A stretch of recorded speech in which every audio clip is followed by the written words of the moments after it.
related and business development. Hey guys, Diana here, Chief Product Officer in Residence in Canopy, background product management and software engineering, and basically I'm the one who joins founders usually as the first person and hangs out with them until the launch and often further. Looking forward to this session. Right, and I guess I should ask each of you to say where you are from, right? In terms of, I know Matt and Nick are in London today, but where are you from originally? And then Helga and then Tiana. I'm originally from Serbia, spent a decade as a digital nomad, and right now based in Brazil. Thanks, Tiana. Matt, what about you? What's your checkered past?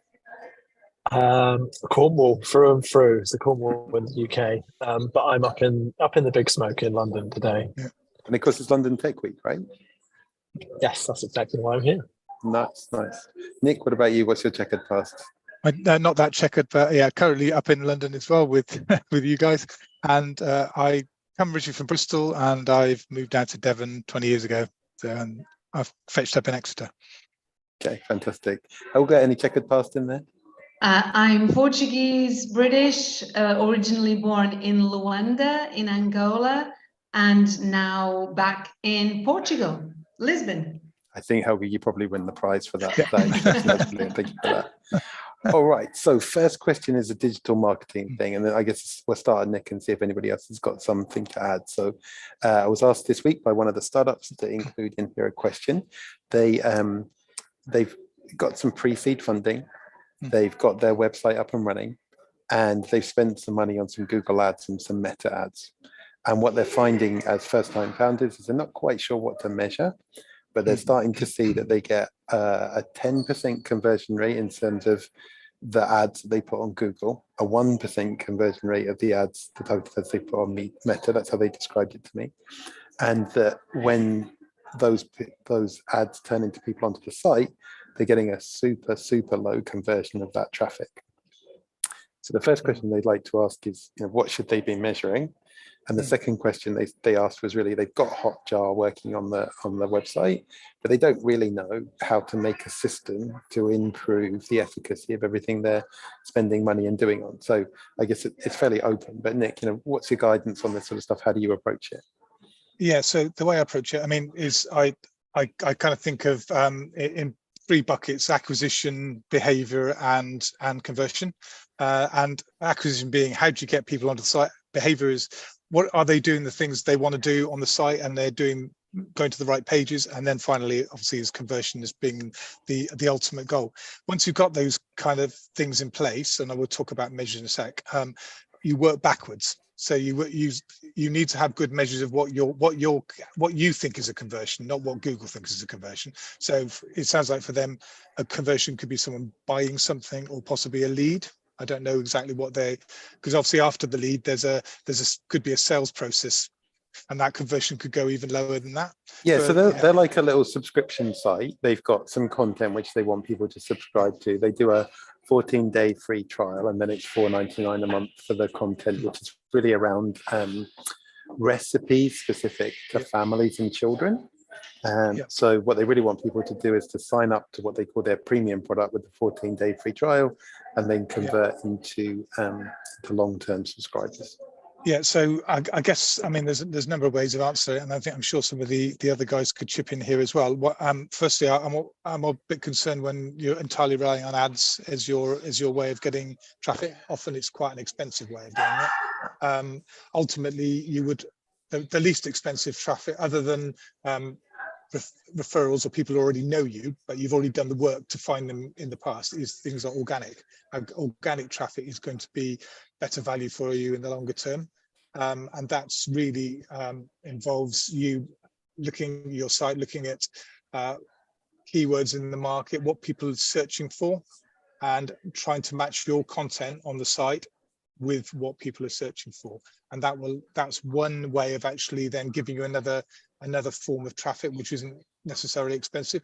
Unfortunately, things like SEO on cost free, they do require work, but you can do quite a lot of that work yourself. and with a little bit of support to actually understand what's being measured in the market, what people are looking for, and making sure that your content on the site is starting to match that. What you'll start to see then is the traffic from those sources starting to increase.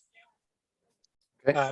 And then what you're trying to do then is you're trying to get these different traffic sources into your site, and then you're then watching those different sources move through your site. And so, oh God, this could go on forever because it can be quite a complicated question. I can see Matt's laughing away there. He's obviously got a simpler answer he wants to give. I don't know. But no, I'm happy to stop and if people want Definitely to not simpler. It's a complicated topic, definitely. Yeah, because there's a lot going on here, because what you're asking about acquisition and conversion, and obviously one of them is to try and get more people to your site at a cheaper cost. Another way of that, it would be looking at using some of the content you've got on the site and possibly using it in social content to actually develop your social media presence a bit more strongly. That's a way of getting traffic right at the top of the funnel, people who aren't already searching for you, because anyone who's searching with the Google ad, pay-per-click is already looking for something. Less so for meta ads, although meta ads would probably be targeting them on people. Your social ads are one, so your organic social are ones where you have an opportunity to meet people you haven't met before and start the process of acquiring them. They don't always necessarily, they might come to your site through social and then later on come to your site from organic sources. So people would tend to come to your site more than once before they convert. Okay. And so you recognize that actually there will be initial process of getting them to see you in the first place at all, and then hopefully if your content is valuable, then they'll come back and then they'll start to move through your sales process. Now yeah, so I'll stop there for a second, and if you want me to go do more of a go around in a second, no, that's good. Let's see what Matt's got on this one, and then we'll pop over to Helga and Tiana if they've got anything to add. Yeah, cool. I think there's some really great insights there from Nick, and I completely agree on the paid for. I think from my experience of paid for, so from a technical lens, I've probably got more experience of handling conversion and impacts around conversion and that user experience when you're actually on the site, less so about kind of driving new traffic to the site. But it feels like paid for works really well when you're in that kind of assumption phase, and you're testing assumptions and you just want to drive a bit of traffic to test that. And it also works really well when you've got a finely optimized or finely tuned site that is converting well from organic traffic, and you're basically just pushing paid to it as a scalability metric. So you're just using that traffic to scale because you've already got the conversion points and the messaging and the call to action correct. From a point of view of when you get someone onto the site, I think we touched on it in the opening kind of segment. There's some tools out there where you can actually look at people's behaviors on the site. So there's Hotjar, there's Microsoft Clarity. They're very kind of simple bits of simple JavaScript bits of code that you can add to your site with third-party platforms that basically track users' journeys on your site. So you can actually see how people are interacting with the page. You can do heat mapping. You can see how long people spend on various areas of the site. The only downside of platforms like that is most of the time it's a bit of a guessing game as to why a user has decided to exit a journey. Why have they decided not to click that button? Are they confused about something? So a lot of the time it can be quite assumption based, and you're inferring. If you do start making changes based on data captured in those platforms, it kind of you're inferring what you think is going on. So sometimes it's quite nice to pair two approaches together. So you can use a Hotjar or Microsoft Clarity to evaluate where you think there's a drop off on your site. So you can see there's a clear users are going so far and then they're just disappearing. So you've got a problem with a certain area of the site. What you could then do is you could do some usability testing on that. So you could use a platform like Maze. So it's maze.co if you want to go and check it out. It's a really cost-effective way to actually do structured usability testing. Maze like that, or M-A-I-Z-E? MAZE.co. So you can actually set up user tests. I think they've got about 140,000 registered users. So you can go, I want to filter the cohort of people who are going to be testing my product. You can say I want, by different age demographics and stuff like that. And you can give them a set of tasks to do. And it gives you that ability to engage with those users a bit more. And they give you feedback about what bits they found confusing, what bits they struggled with, bits of terminology that they didn't understand. So if you pair those two products together, you can actually identify the bottlenecks and then actually get tangible information back from not actual users, but users that represent your demographic, as to what changes you could make to clear up any kind of conversion bottlenecks that you might have.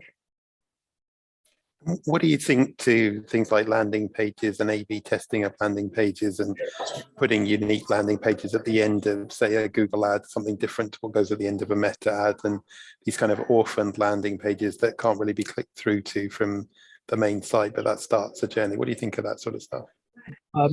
I've seen quite good success from them in the past, because if you can, as closely as possible, tailor the landing experience to the kind of the sentiment that you feel they use to get to the site. So if they've searched for something and you can directly correlate your content back to what they've searched for, there's a higher chance that they will convert.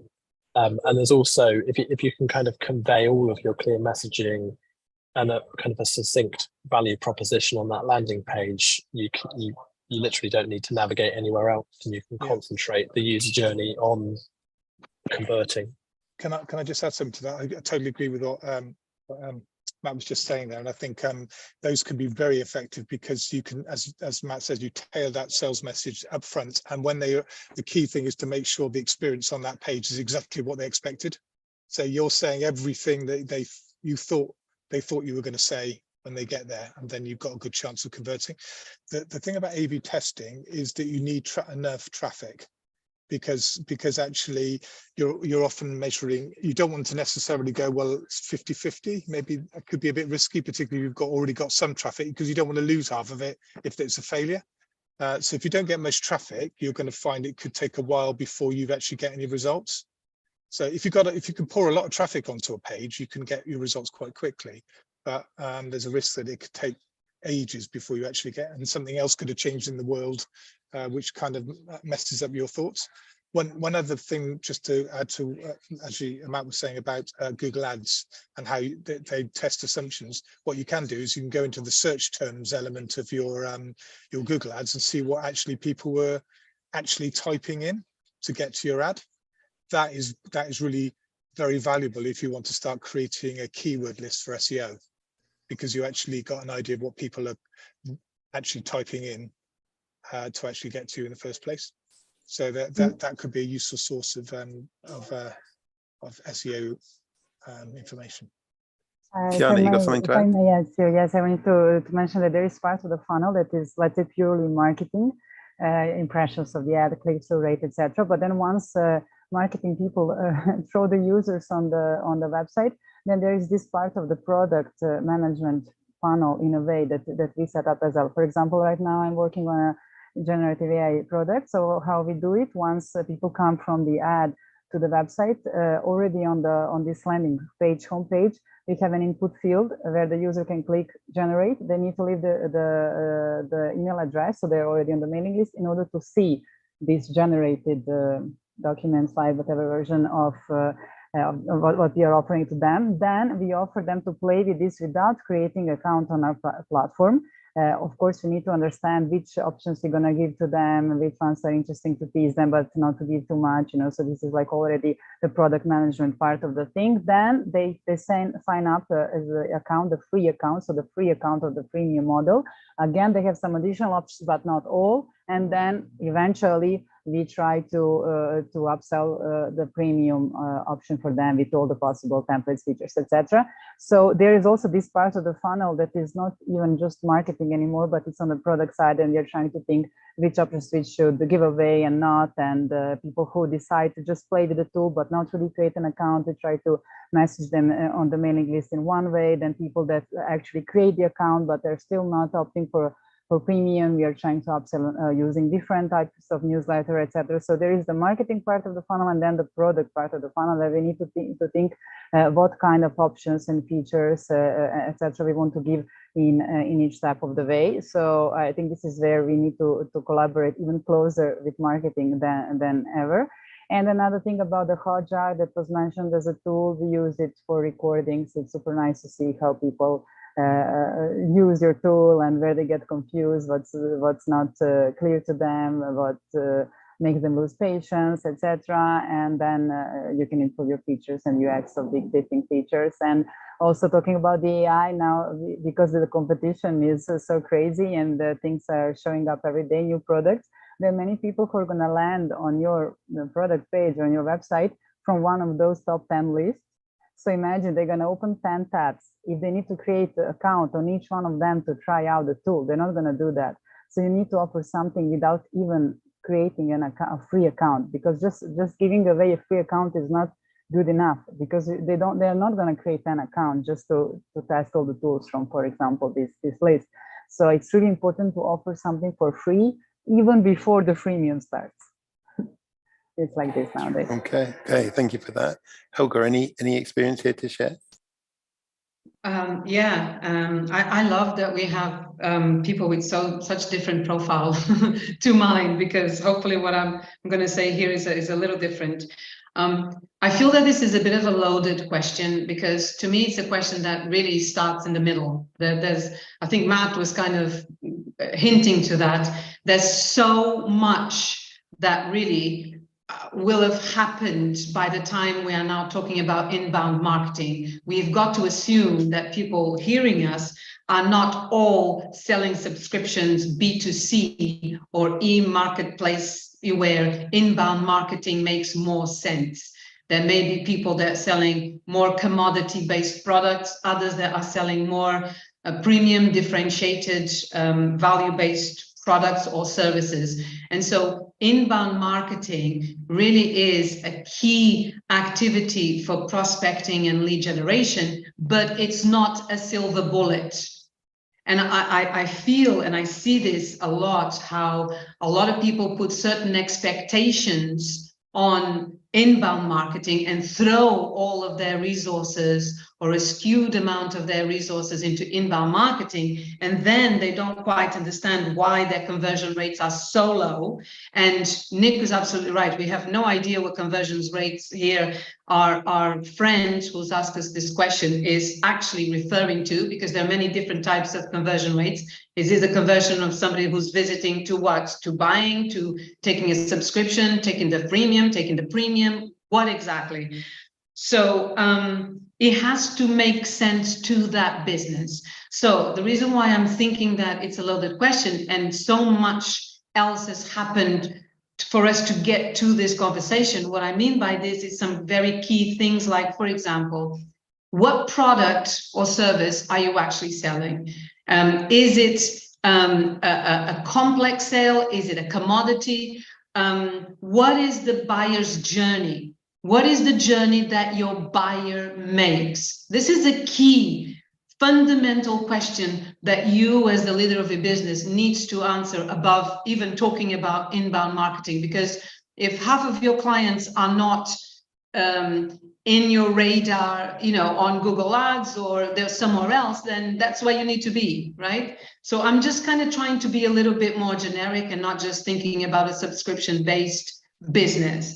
So essentially, questions like, what product are you selling? What is the buyer journey that the buyer makes to learn about the type of products in the market? And please don't say that your product is unique and there's nobody else there, because your buyer is doing something at the moment, okay? It's not living in kind of cosmos. There are alternatives to not using you, even if it's unrelated, like Uber, and taxis or whatever. So what product do you sell? What is the buyer's journey? And then you need to then start understanding how you are going to sell in a way that matches the way your buyer buys. And that's where inbound marketing, I think, plays a key role, because in my view, inbound marketing is where it's the resource for creating familiarity, for that more reactive type of prospecting. And I say reactive because it's your choice, as in it's the user's choice, to actually, you know, subscribe or create the account or erase the email or, you know, take you off their radar completely. And when you're looking at prospecting and when you're looking at how it is that you capture your buyers' attentions or your prospects or your ideal clients, you really need to integrate other types of prospecting, also at the top of the funnel, outside of the funnel, like outbound, right? Where you proactively interrupt your prospect. You know, this is where things like cold calling or emailing or other types of contacts, SMS, WhatsApp, whatever you want to call it, video prospecting, events. What events are you doing related to what you sell or to your expertise? White papers. There is a myriad of different channels. Social media is also another one. There is a myriad of channels that you can use to do prospecting. So this is a tricky question to answer. I think Nick has got a little bit of an unfair situation here, because it's almost like, please tell us a way in which inbound marketing can be a silver bullet. And well, I guess from these guys' perspective, they're first-time founders, so they're trying to work out how to make a system out of this, right? So how to look at the kind of leads or interest they're getting in their site and to tune things so that they're getting a higher and higher hit rate. But they don't know at the moment. They're just kind of putting money into these ads and seeing what happens. And it's not a system. There's no science to it. Yeah, but absolutely, and hopefully I'm saying something that either they have not valued it enough, or they're not doing it. If you are, then it's great. But you really need to understand first of all, who is your buyer? I mean, do you have your personas and your, ideal client profiles? Do you understand that very, very, very, very well? This is a really interesting point for me, actually. Do you guys have any tools that you use to try and capture or prompt you into writing good personas and then this kind of user journey? Do you have any way of kind of turning that into a system that you map out the stages and then can get the analytics for it? But what do you use? Sorry, that was a bit too open, right? No, so I guess it's a very open question. I mean, I guess, yeah. I mean, I'm sure we all different way. I don't know of any specific. The only tools I tend to use is the Strategizer customer. I forget, customer profile, isn't it? Customer proposition. There's like profile. A value thing, right? Value. Yeah, and then you look at basically what does the customer want, what the jobs they need, the gains they're going to get, the problems that they might have, and then you compare it with what your product offers in effect. And what you're trying to create is product market fit between those two. Your enough of the things that you do for your product and enough too few of the problems your product might cause, and then you match it against different potential customer segments that you have. You might actually have more than one, and then you try and match that up. I guess the problem is if you're not careful, you stop at that point, and then it just becomes a theoretical thing that you've dreamt up in a workshop or in a room, and you've never actually tested against. Then what you have to do is actually go and test it against your real customers and seeing whether what you thought your customer profile was is in fact what they are. And that sort of goes back to some of the things that Helga was talking about, which is, in the sense you need to be your sales and marketer. You need to be able to be talking to your customers and ensuring that actually you understand what their customers need and not guessing. And in terms of systems or tools, and they're obviously not the thing that fixes everything, but do you just stick all this stuff in a spreadsheet and then work it through, or is there like a SaaS version of something that can guide you? It doesn't honestly, there's no need to complicate this. You could, as long as you make it as long as people are actually not shelving it somewhere, because that is you need to understand how important it is to have and maintain this information. Have it on a spreadsheet, PowerPoint. It doesn't, you know, HubSpot has got templates. You know, please, I mean, my advice, don't complicate this. Make sure you actually value what this information is actually giving you, because this is the beginning of everything in your business. Like, you have no business if you don't understand, number one, who it is that you serve, and number two, why you serve them in a differentiated way to everybody else, because that's where your value propositions come from. Matt started hinting to that very, very well. You have, this is the beginning of everything. Because otherwise you're just selling a red brick, which is the same as all the other red bricks in the market. And the customer is not— You don't like red bricks? What's wrong with red bricks? I don't want to pay $20 for a red brick that's being sold there exactly the same for $5. The customers are not stupid. If you're not able to tell me why, and this is on your website or in inbound marketing or email or whatever it is, if I don't understand what it is that you do for me and what problem do you help me to overcome, or opportunity or result that you help me to achieve, and you do it in a way that's different than everybody else, then why should I waste my time on you? And please understand that these are your customers' words. Right? These are your customers' words. So you have to understand, you have to get the right information about your customers. You are not everything to everyone. You are not an Amazon. You are not a Facebook. You are not a Google. You are not, right? So please, Nick, sorry. No, it was just something actually just made me think actually. When one of the things Stu asked about tools, and one of the things I would do if I was doing a web analytics analysis and looking at data and stuff, first thing I would do is actually look at the website, because the website should be able to tell you not only what you sell, but also what the problems your customers have, because you should be able to define the problems that you'll be able to solve. So if your website isn't able to, if you can't go onto the website and say to, well, I think it's the customers who have these problems and have these issues, and probably they're roughly this size, judging by the product cost, and these seem to be the things, the features and benefits that I should be able to, from your website, write your proposition canvas for you, your customer. If you can't do that, then it suggests to me that you're not communicating well enough. Either you don't understand it well enough, or it's an interesting test. So rather than thinking it the other way around, you build the canvas, then you build the website. It's like if somebody looks at your website cold, they should be able to write the canvas now, right? So that's interesting. Matt, I guess I know you're doing the UX UI competition at the moment and getting applications and stuff. Is there anything from that sort of side of things that we should be thinking about here? There definitely is, and I think just to expand on almost obligatory in most of these kind of sessions now, just to drop in the Chat GPT angle. There's actually quite a good use. There's quite a good use case for probably doing what Nick said, but actually going with the plugins that you can use with Chat GPT Pro Edition now. You can actually point it at websites. So you can say, go and have a look at this website and tell me what it does. You can do that. You can.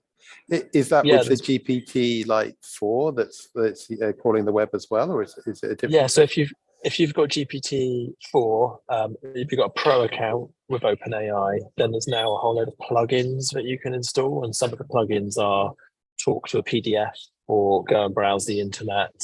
So you've actually got the power of GPT, but pairing it with actions that are in real time rather than its data set from 2021. So you can actually say, go and have a look at this website and tell me what it does. And Chat GPT will tell you. And if Chat GPT can't understand it, then probably most of your users won't be able to understand it. Okay, that's super interesting. Great source of competitor analysis as well. You could go and do all your competitors' sites as well, couldn't you? And you immediately you've got differentiation. Exactly. Right, this sounds good. This sounds good. One of the things I was going to drop in here before you talk about the UX UI, Matt, was if anybody hasn't used it before, the yep.so site is really interesting. It's build your one-page website in 15 minutes or less kind of thing. And it's really interesting because it makes you cut everything down to the equivalent of bullet points. It does your call to action right above the scroll. You know, it makes everything really super optimized and lean. And I find it really useful to try and write a yep.so website for any proposition I'm doing, because it just makes me think the smallest version of how to write it, basically. No, that sounds really cool. I think I've actually used that before as a landing page platform. Actually, before I go into UX, there was just one thing I wanted to pick up on what Helga was saying around knowing your audience, and I do think that's super important, and I think it's something that gets overlooked time and time again, because you'll build a persona purely based on your assumptions around how you're interpreting your users, and if you don't go out and speak to your users and actually validate those assumptions, you're not going to be creating the right value proposition, or you're not going to be communicating it in a way that they're going to be able to interpret. And actually that flows all the way through to the product and how people use the product and interact with it. It's not just a marketing piece. So I think any opportunity you can speaking to your users is a great thing to do. And there's a platform which I've used a little bit and seems to be quite interesting, some of the results that comes back, and it's called Spark Toro. And it's the founder of Moz, which is a big SEO agency, but it's essentially an online tool to find where your users might be.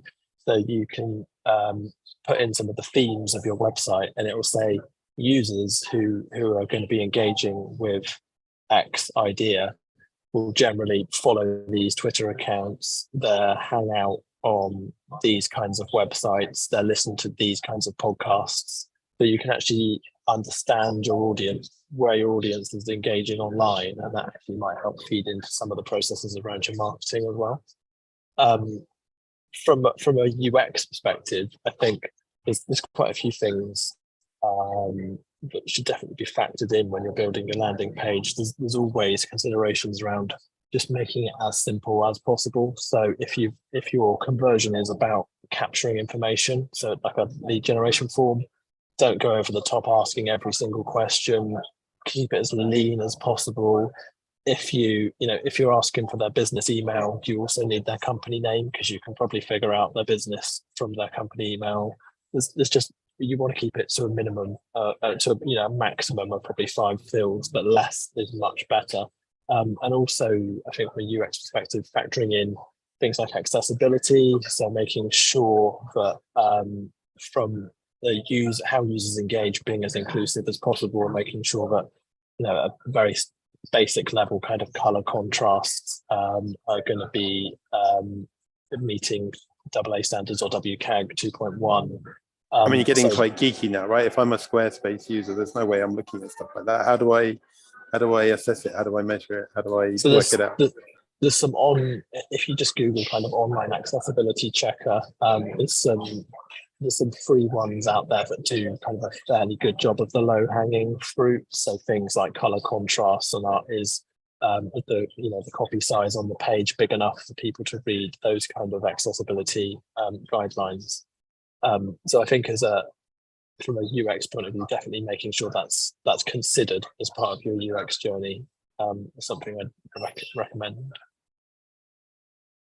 Okay, fantastic. All right. Well, I feel like we've done half an hour on that question, so I'm quite happy to move on, actually. And what I'd like to do is check in with each of you about how you're using AI in your world. Matt's kind of seeded this one. So I can tell you this week that over the last couple of weeks, I've been using Bard a lot more than ChatGPT. And part of that has been because I've been using it for getting definitions of things. And it's been really good at actually pulling out, if I didn't understand in some of the teaching, it's been like literally definition of words, but also about concepts. And I found it really good for writing board papers. So it's been quite bizarre how if I take the strategic questions I'm thinking about and ask Bard, it actually does a really good job of writing most of the strategic thoughts that I was trying to get to but struggling to. And I've now become quite persistent at starting there with Bard. And it's interesting to me that sometimes it actually can't cope. It just literally says, like, I'm a large language learning model and that's not something I can do. And that happens a lot more than ChatGPT, where I seem to always get an answer. But I found Bard to be really different. And sometimes I ask both ChatGPT and Bard questions to see how different the answers are, and they are quite surprisingly different. I've been really surprised. It's like going to 2 different opinions sometimes, so it's kind of weird. So how about you, Matt, and then to Nick, and then to Helga, and then to Tiana? What are you using AI for at the moment? So there's been a few use cases in the last week or so, and it's really been playing around with the plugins that I mentioned for ChatGPT version 4. So there was a use case where, and actually I probably wouldn't recommend this. This was more for my own interests than anything, but I had a kind of a contract, a legal document, but I didn't understand half of that legal document. It was a PDF. So I actually uploaded that with the plugin called I think there's an Ask Your PDF. So essentially you upload a PDF, it OCRs, so it does an optical character recognition on that and interprets the text from that PDF.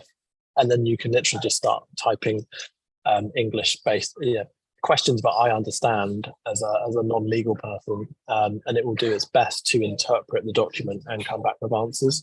Obviously, the caveat is that ChatGPT is not a trained lawyer, and you shouldn't take its advice. But it did actually help give a better understanding of some of the areas of the document. So that was quite fun playing with that.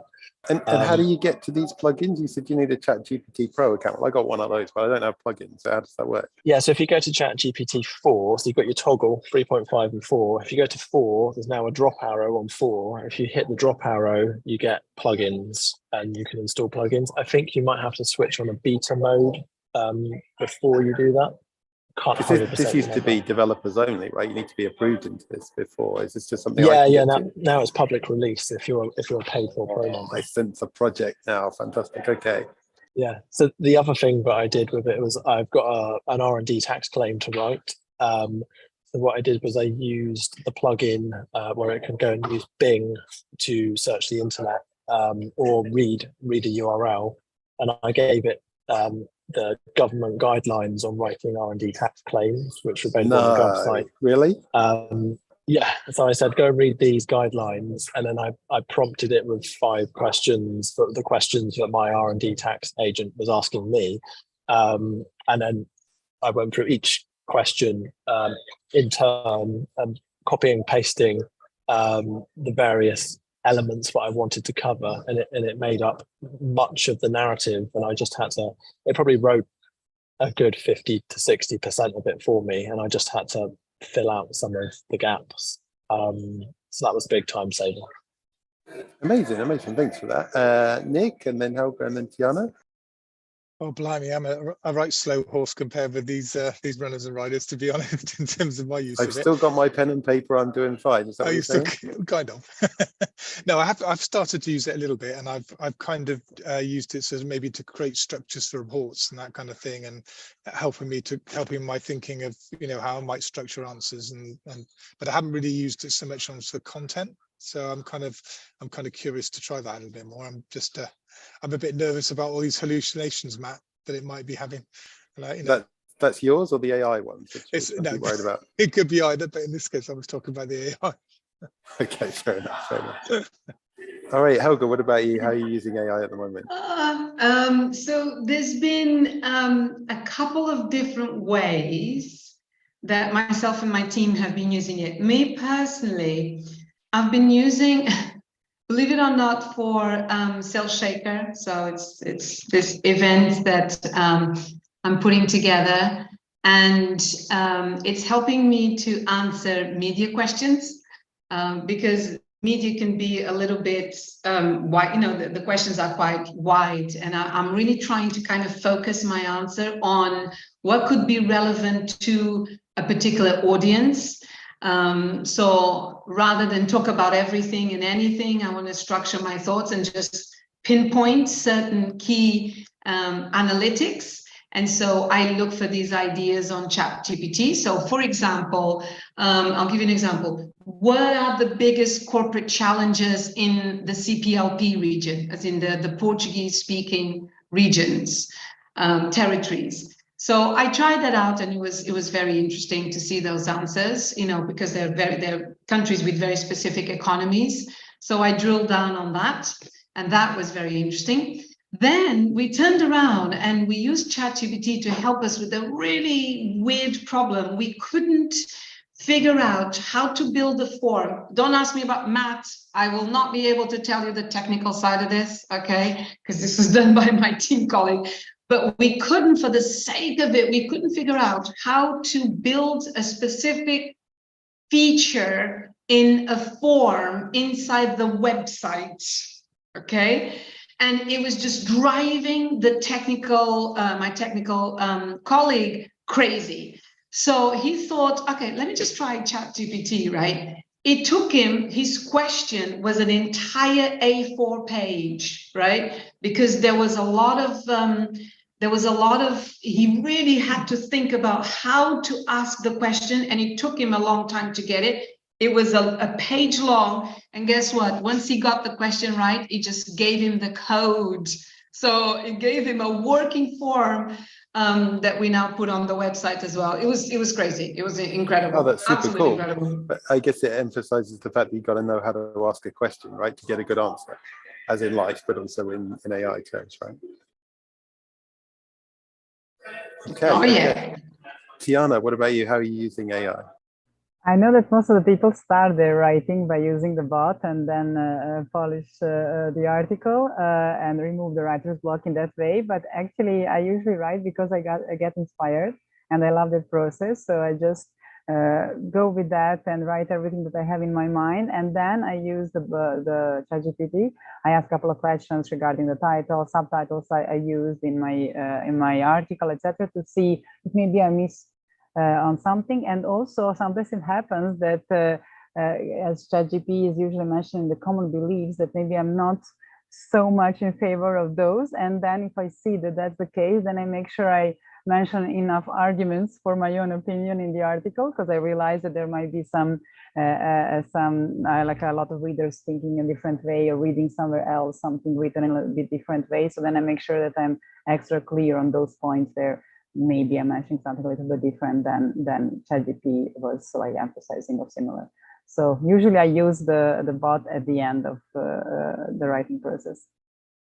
Okay, that's nice. That's nice. All right. So to finish us out for today, then, what I'd like to ask you guys to say is what your role is in the in-residence team, and either the things that you've been asked about most recently or the thing you feel like you are ready to answer for people if they come to the in-residence team for help. So to exemplify from my perspective, right? So I'm Stuart, I'm the chairman of the board in residence, and a lot of the questions I've had recently fall into two camps. So one is, how do I raise my seed investment? And it's kind of looking at the different routes to do that. And the other question I've been asked quite persistently is actually, how and when do I form my first board? And it's been interesting that previously, before I started doing the work at Set Squared, I would always have said it's like year 2, year 3, maybe that you form a proper board. And up until then, it's just kind of founders. But actually, increasingly now, we've been forming boards just before the seed raise. And it's been quite a useful thing to do to actually form that board. So yeah, so those are the two kind of triggers that really have been, or the questions I've been asked in probably the last 6 or 7 appointments for the in-residence team. So just pop to each of you and just ask you the same question: what's the main thing you've been answering recently, or what's the main thing you are ready to answer, if you like. So over to you, Matt, first, and then I'll go to Tiana, then Helga, and then finish up with Nick. Cool. So I think for me, it's always very much kind of technical questions, and I feel like the founders have, obviously not all founding teams have a technical member of that team.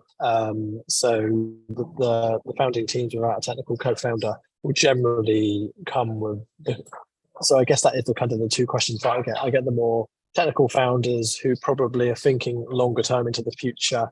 How do I build this so that it's scalable, and thinking about technologies and technology stacks that they might want to use. And then I get the founders who have just no idea from a technical point of view of where they should start. So it's figuring out what they want to achieve, always making sure that they're thinking about things in terms of MVPs and really narrowing down that initial release, even before then kind of maybe doing prototyping or testing, so you're not getting too carried away with tech before you've actually validated ideas. And then is there a way that actually they themselves can use technology to build that MVP? So whether they're using a low code or a no code platform, that might be a viable use case for some of those startup ideas. Or if that doesn't fit the bill, then what should they be looking for in a bespoke platform? What kind of budget do they need to do that? And what kind of process would they need to go through to actually get a testable, usable product at the end of that MVP process? Awesome, thanks, Matt. Tiana, what about you? What sort of questions are you ready to answer, or what sort of things you've been asked? What I'm getting a lot is, how do I start a startup, and can I even do it without a technical co-founder? as Matt also mentioned. And in many cases, I'm the first one to join a founder. So we really start together the journey, analyzing the idea, writing the lean canvas, understanding the roadmap possibilities, and at one point, of course, scoping MVP, understanding how we could go with implementation. Should there be an agency or freelancers? What kind of people we would need in a team? How to find them? How to organize the collaboration between them? Recently, I'm getting more and more questions about accelerator programs, venture studios, venture labs, etc., which I think is great. So then we are also considering with the founders what kind of programs are out there, how can they approach them, how can they apply for them, and then like everything else as part of that program. Sometimes I say, in case founders want to join one of those programs, it's like joining a gym and still wanting a personal trainer present. So they sometimes want somebody there with them. I see a lot of the solo founders wanting really somebody to just have on their side and discuss things with them on this journey. So this happens a lot, and in many cases it's not strictly a product management question, but just like the whole idea to launch journey question and discussion and brainstorming together. So this happens a lot. Thanks, Tiana. Helga, over to you. What sort of questions do you want to be asked, and what sort of questions are you being asked? I tend to be asked a lot about how do I grow my business, and we tend to talk strategically, because depending on what segment you want to grow, whether it's B2C or B2B, and typically people will have an offering for B2C, but they will want to transition and grow their offering on the B2B side, so that one, they can raise the ticket value, so they can sell, they can earn bigger contracts, okay? And B, so they can go and gain strategic clients that will really help them to skyrocket revenue for the organization. So we tend to talk a lot about how to go after strategic sales with those target and key clients, those corporate clients, the bigger ticket clients. How do you win those over to really boost and give that kind of big boost of sustainability, financial and revenue sustainability to your business? So we talk a lot around there's different topics around that, from process to value propositions to, you know, how do you start a call? What do you say? How do you say it? The strategic list itself, how do I build it? Yeah. Okay, awesome. I could go on. Thank you for that. Thank you for that. Nick, plus to you then. What sort of questions do you want to be asked, and what sort of questions are you being asked? No, it's interesting, just following on from what Helga says, because I work quite a lot in the B2B sector. I often get similar sort of questions, but slightly higher up the funnel. And some of the questions that are often start off marketing, but they end up operational. So it's all very well having all these ideas, but actually can we deliver them? And often that creates a much more interesting strategic discussion about what is the business capacity for whatever it is you can do. And then we kind of often end up narrowing down what we do, a lot more focused to hopefully a smaller number of things that are actually more productive. So I get quite a lot of that. Go-to-market strategies, I'll get asked by smaller businesses who are trying to work at a sort of campaign level rather than having sort of a grown-up marketing strategy yet. They're just trying to get business, they're just trying to get some traction. And the other one I get quite a lot of is, how do I build a marketing team? Because what stuff should I be looking at controlling in-house? What stuff can I actually outsource safely to third parties? And then the final thing I get asked is, the bigger businesses, I've got the traction, I know I'm getting traffic, how can I optimize my business to actually make it more profitable? Okay, wonderful. Thank you very much, everybody. So we're kind of at the end of our session for today. Been great to spend an hour with you. For anybody watching this, and for everybody on the call, actually, just a quick reminder that Web Summit seems like a million miles away, but it's actually only 5 months, and it will be in November in Lisbon. For us, it's obviously a very important part of the year, and the Canopy plans so far are for a nice little party on the Sunday night on a roof terrace for all the tribe members and anybody who's around in town and stuff.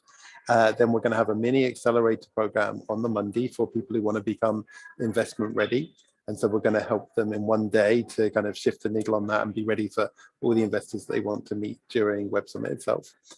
We've got the demo night, which will be a reverse pitch event for investors pitching to a panel of startups, which will be on the Wednesday night. And just before that, we're also having a mentoring speed date event where all the in-residence team that are in Lisbon for Web Summit will be sat at chairs and then spending 5 minutes with any founder who wants to come and be like a serial data across all the mentors, and then that will turn potentially into other conversations afterwards. But that'll be like the pre-event to the demo night itself. So as well as the conference and all the amazing fringe events and things going on, that's what we'll be doing. And if you haven't booked your Web Summit ticket already, my advice is to do it while they're still cheaper, because they get very expensive towards the session itself. But actually, Web Summit, you know, if you book a ticket to Lisbon, you can enjoy a lot about the week without actually having a conference ticket itself. So all the fringe events that are happening, all the lunches, dinners, breakfasts, other things you can attend without a Web Summit ticket. So enjoy the conference or not, it's a pretty awesome week. So last check in with everybody. Any last thing you want to say? Matt, then Helga, then Tiana, and finish with Nick. Any last comments for everybody? I think for me, I've just really enjoyed the session and getting everyone's different angles on the questions. It was really good. Enjoy London Tech Week, mate. Have fun. All right. Thank you. Helga? Yeah, just one thing. I'm just a little bit worried that I didn't reference a couple of ideas for people that want to gauge information about their customers, their ideal customers, especially if they don't have any yet. And so I just to kind of drop off some very quick ideas, you know, you can be a scientist and interview and chat people who are potential customers, so they're still not your customers, you haven't still converted your first customer. Go and speak, and don't do 10 or 15, do as many as possible. There's interviews that you can do with your existing customers. There's science and scientific based projects that you can do where you can invite these potential customers to join you and do these with you, so you can actually get information from them. And then, like Matt said, you know, really know what questions you're going to ask, because those are imperative. But reach out if you want more ideas. Okay, there's plenty more that you can actually do to get that starting point right, because that starting point is everything. Thanks, Helga. Tiana, what about you? Any last comments? I'm amazed how we started with one pretty general question and then got into so many interesting topics. I hope everybody will find it useful. Thanks, Tiana. And Nick finishes out. What's the last word for today? Well, just it's been amazing to be with this really great group of people on that. Every day's a school day when we're on these calls, I think. Every day's a school day. Thanks for that. It's a great way to finish. All right, thanks everybody. Have a great time at London Tech Week and stuff. And for everybody who wants to be involved